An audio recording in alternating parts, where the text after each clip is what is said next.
Nagkita sa isang pagtitipo ng mga kaanak ng mga nawawalang sabungero at whistleblower na si Dondon Patidongan.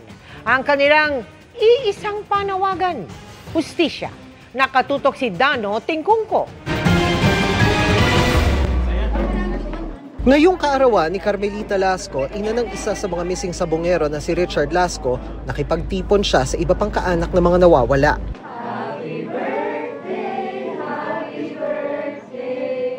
Bumuo sila ng grupo para mapag-isa ang mga hakbang para makamit ang hustisya na anilay ilang taong naging mailap.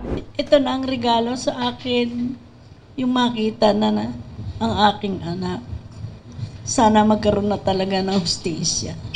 Masakit sa isang magulang ang ganitong ginagawa ng mga taong mga may pera. Binibili ang tao.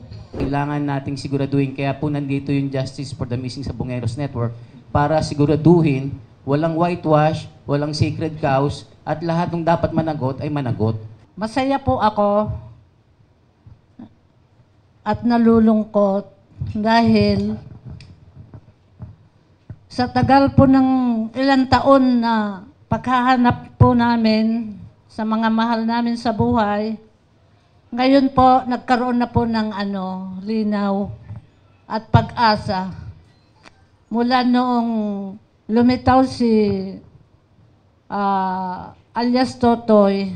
Nakaharap nila kanina si Dondon Patidongan alias Totoy na nagpasabing hindi siya magtatagal sa preskon dahil sa banta umano sa kanyang buhay. Mga taong umaasa sa akin para sa hustisya nila. Itong mga kamag-anak nitong missing sabongero.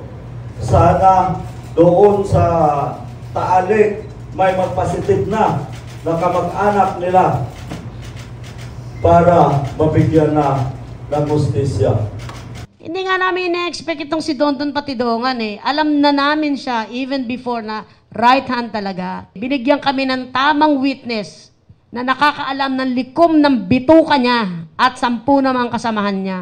Hindi naman tiyak sa ngayon kung ilan lahat sa mga kaanak ang makikipagtulungan lalo't may mga dati nang nag-atras ng kaso bago lumitaw si Patidongan. Para sa GMA Integrated News, Dano Tingkungko, nakatutok 24 oras.